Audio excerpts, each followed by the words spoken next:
À suivre donc deux regards posés sur l'avenir de démocratie avec sans doute des constats et des solutions différentes. Nos deux invités, le libéral Gaspard Koenig et le politologue de gauche insoumis Thomas Guénolé. Bienvenue à tous les deux. Alors Thomas Guénolé, d'abord, merci d'être avec nous sur le plateau du 64 minutes. Et puis Gaspard Koenig est avec nous en duplex, en direct de Londres. Avant de vous donner la parole, bonsoir. Antoine Delpierre nous dresse d'abord une sorte d'état des lieux de nos démocraties. Une démocratie remise en question, bousculée ces dernières années dans plusieurs pays, notamment aux États-Unis, au Brésil, en Italie ou en Hongrie. Des gouvernements dits populistes ou proches de l'extrême droite sont arrivés au pouvoir. En France, le mouvement des Gilets jaunes remet aussi à sa manière en question le fonctionnement traditionnel de la démocratie française. Mais la démocratie dite libérale est-elle en péril? Une nouvelle forme de démocratie peut-elle émerger? Avant d'en parler avec les invités, d'abord le sujet d'Antoine Delpierre avec Julien Bouillet. La démocratie serait-elle partie en vacances, loin de tout, laissant le monde aux vagues à l'âme qui s'emparent de lui? It's wrong. It's wrong. It's just a lie. It's all a lie. They say walls don't work. Walls work 100%. Hani demokrasi? Hani demokrattınız? Bu ne iştir? Je ne veux pas appartenir à une génération de somnambules. Je ne veux pas appartenir à une génération qui aura oublié son propre passé ou qui refusera de voir les tourments de son propre présent. 30 ans après la chute du mur, l'histoire se répète-t-elle? Des États-Unis de Trump à la Hongrie d'Orban, les nations se barricadent derrière leurs frontières. Du Brésil de Bolsonaro aux Philippines de Duterte, en passant par l'Italie de Salvini, les populistes de tous bords l'emportent. Leur promesse, faire tomber les élites et rétablir la seule, la vraie Democracy. La démocratie. Démocratie. Démocratie. Mais ces démocraties qu'ont-elles à voir avec l'idée qu'on s'en faisait au siècle d'avant? Chaque jour, ces dirigeants en érodent un peu plus ces garde-fous. Presse, associations, liberté d'expression, droit de vote. Un démontage méticuleux, prudent, parfois violent, mais progressif, morceau par morceau. Le coup d'État, mais permanent. Ces leaders qui misent beaucoup sur le culte de la personnalité et le tous pourri. Tömeges migráció növekvő terrorveszéllyel jár. Világos, mint a nap. Dans les autres démocraties, les peuples sont en proie au doute. Alors que les Britanniques se retirent, les Français s'interrogent. Et les Allemands se font peur avec des discours néo-nazis. En Afrique, les élections s'enchaînent.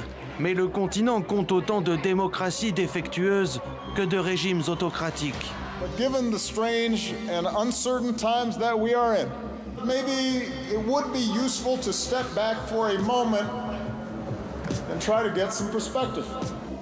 Mais alors, quel modèle adopter? Puisque les États-Unis ne dirigent plus le monde, les regards se tournent vers les autoritarismes turcs, chinois, russes. De nouveaux modèles? Dans ce monde multipolaire, la démocratie se cherche. Sans exception, deviendra-t-elle la pire forme de gouvernement? Alors pour parler de toutes ces questions, je vous le disais, donc Gaspard Koenig est avec nous en direct de Londres. Gaspard Koenig, vous êtes philosophe, écrivain, romancier et fervent défenseur du libéralisme, ce qui pour vous d'ailleurs n'est pas incompatible avec un État fort. Vous présidez aussi le think tank Génération Libre. Et puis Thomas Guénolé, qui est avec nous en plateau, vous êtes politologue de gauche, membre de la France Insoumise de Jean-Luc Mélenchon et vous êtes notamment l'auteur en 2016 de La mondialisation malheureuse. Alors une première question identique pour tous les deux.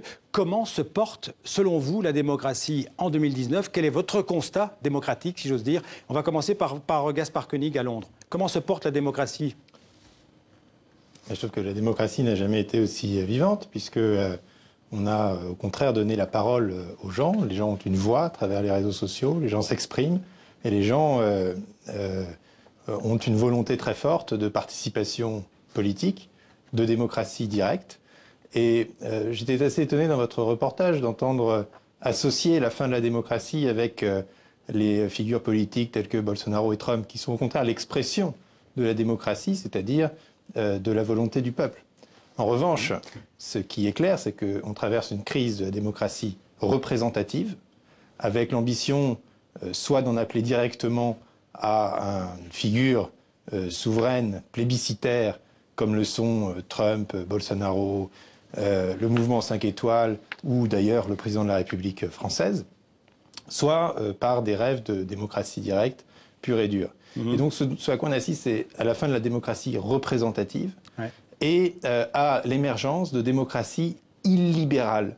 Et c'est le Premier ministre hongrois, Viktor Orbán, qui a créé ce terme, qu'il oppose à la société ouverte de George Soros, qu'il connaît bien, puisqu'il a commencé sa carrière au début des années 90 en étant un disciple de Soros. Et donc les régimes qui naissent sont des régimes extrêmement démocratiques. Ce sont des régimes qui reposent sur le vote. Et ce ne sont pas des dictatures ou des pouvoirs militaires. On parle de démocrature. On parle de démocrature. Est-ce que ce mot dit bien ce qu'il décrit, c'est-à-dire un mélange de démocratie et de dictature? Oui, mais on parle toujours de démocrature, si vous voulez, pour qualifier les autres, en disant, regardez, nous, c'est formidable, on a un gouvernement progressiste, mais les autres, les méchants, les Brésiliens, les Hongrois ou les Américains utilisent mal la démocratie. Or, il me semble que nous sommes dans des situations extrêmement similaires. Et là, peut-être que Thomas Guénolé sera d'accord avec moi, c'est que je pense que l'usage qui est fait du pouvoir présidentiel en France est extrêmement autoritaire. Et que les moyens qui sont déployés aujourd'hui pour réprimer la liberté de manifestation ou la liberté d'expression, au nom, bien sûr, de valeurs vertueuses, sont assez similaires aux moyens qui sont déployés dans les pays que vous mentionniez. On va donner la parole à Thomas Guénolé. On va donner la parole d'abord à Thomas Guénolé. Votre constat, votre diagnostic sur l'état de la démocratie. Eh bien, pour moi, la force motrice de ce qui est en train de se passer, c'est ce que j'ai appelé dans un livre que vous évoquiez tout à l'heure, la mondialisation malheureuse, qui est un programme économique globalisé d'aggravation spectaculaire des inégalités et de remise en cause, y compris très brutale, des droits collectifs, mais aussi des services publics qui sont marchandisés, privatisés ou convertis de force à une logique de réduction drastique de leurs moyens. Et face à ça, il s'ensuit une montée en flèche du vote anti-système, avec deux grandes forces anti-système disponibles dans les différents pays, en tout cas où il y a une démocratie représentative. Il y a l'anti-système xénophobe, donc Le Pen, Salvini, Trump, Orban, etc. Et puis l'anti-système de gauche, ce sont des gens comme Corbyn, comme Podemos, comme la France Insoumise, la force dont je suis membre. Et en plus de ça, vous avez deux dynamiques qui participent de la même situation, donc dans cette situation d'éclatement, de rupture quelque part du contrat social tacite qui régit nos sociétés. Vous avez une dérive autoritaire qui a été mentionnée à l'instant par Gaspard, et je suis d'accord avec lui, sur le fait que nous avons un certain nombre de démocraties représentatives qui deviennent de plus en plus illibérales, et Emmanuel Macron est un très bon exemple quand il fait passer par exemple une loi qui remet en cause de manière extrêmement épouvantable la liberté de manifester et la liberté d'expression. Et puis vous avez des soulèvements populaires, donc c'est autre chose que l'antisystème par le vote, et ça donne des choses comme différents mouvements d'indignés ou aussi le mouvement actuel des Gilets jaunes. Attendez, Gaspard Koenig, Emmanuel Macron est aussi illibéral que Viktor Orban? C'est pas ce que j'ai dit. J'ai dit illibéral, mais pas nécessairement autant. C'est une question que je pose. Non, mais on voit Viktor, il représente des valeurs différentes, mais il tente de les imposer par les mêmes moyens. Et donc les lois, par exemple, pour réprimer les fake news, ou bientôt pour réguler les réseaux sociaux, qui sont faites pour de bonnes raisons, c'est-à-dire pour éliminer la haine, l'antisémitisme, l'antisionisme, etc., sont des lois coercitives, sont des lois autoritaires. Et alors, ils ne sont pas du même côté, si vous voulez, des valeurs morales. Et je préfère largement celle d'Emmanuel Macron, mais les moyens déployés sont des moyens illibéraux. Et c'est très compliqué maintenant d'expliquer de ce qui est un peu ce que s'engage à faire mon think tank, de déployer l'argument des libertés fondamentales. Ça n'intéresse quasiment plus les gens. Et je suis heureux d'être dans ce studio londonien parce que vous voyez derrière moi le Parlement britannique qui est the mother of parliament. Et la démocratie britannique, je l'avais toujours beaucoup admirée parce que c'est la plus vieille et c'était une démocratie totalement parlementaire, avec donc une médiation qui était celle des Member of Parliament, qui était... Attendez, je finis quand même ce point. Allez-y, après il faut donner la parole à Thomas Guénolé. Qui étaient considérés comme extrêmement légitimes et qui ont inspiré les régimes parlementaires dans le monde entier, y compris dans notre propre pays. Et qu'est-ce que c'est que le Brexit? C'est l'introduction de la démocratie directe, qui est donc la nouvelle forme de démocratie désintermédiée, qui correspond à l'ère digitale. Vous désintermédiez les services, maintenant vous désintermédiez la politique, qui refuse l'expertise du parlementaire, mais aussi l'expertise du scientifique, ou pardon, du politologue. C'est la fameuse phrase de Michael Gove, ce pays en a assez des experts. qui finalement illustre parfaitement l'âge dans lequel nous entrons. Et donc de voir cette démocratie parlementaire britannique qui fonctionnait en tant que démocratie parlementaire, complètement bouleversée par l'émergence de la démocratie directe, c'est-à-dire du référendum, est complètement révélateur de la crise que nous traversons. Je voudrais avoir l'avis de Thomas Guénolé sur la crise de la démocratie parlementaire. Si la démocratie telle qu'elle fonctionne chez nous, représentative, ne marche plus, qu'est-ce qu'on met à la place? Alors justement, il faut bien comprendre que l'alternative ne se résume pas à soit des gouvernements représentatifs illibéraux dans leur façon d'imposer la mondialisation malheureuse, soit la même chose mais avec la xénophobie en plus. Ça, c'est Macron contre Orban ou Macron contre Salvini ou Trump, etc., etc.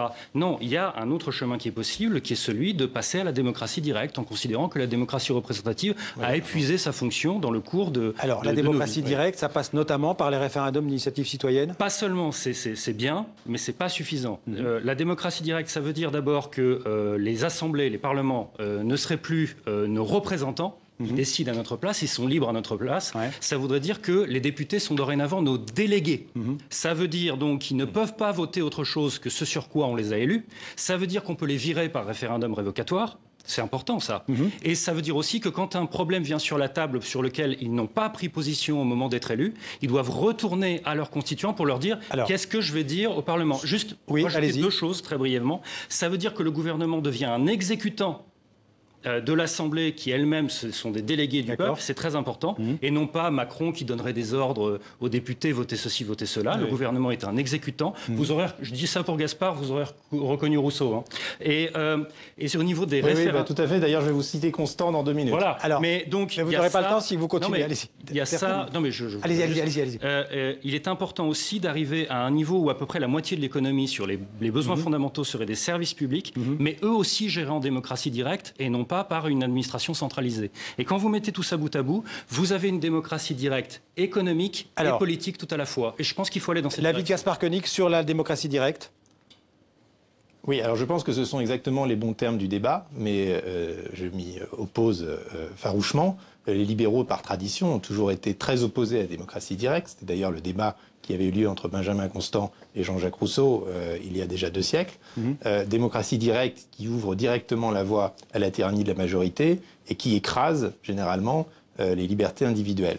En revanche, je suis bien conscient qu'on ne peut pas se contenter de revenir au parlementarisme classique et qu'en effet, il y a des phénomènes de désintermédiation qu'on ne peut pas balayer d'un revers de main.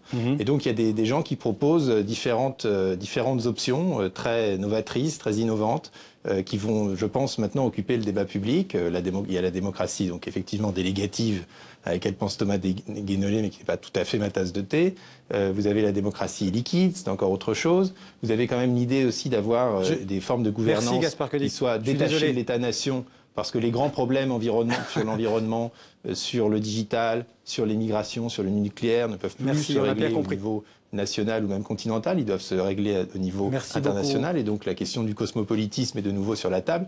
Mais encore une fois, je n'ai pas toutes les réponses, mais en revanche, la démocratie directe référendaire au niveau national m'a toujours semblé extraordinairement dangereuse. En revanche, commencer par de la démocratie directe locale est une option intéressante. Vous savez, lors du Brexit... Gaspard Koenig, il faut que je vous interrompe parce que Thomas Guénolé... Le premier mot qui a été tapé... Il y a une rubrique culture qui vous suit. Sur Google, le lendemain du Brexit, c'était European Union. Les gens ne savaient pas pourquoi ils votaient. Thomas Guénolé, merci en tout cas, merci beaucoup.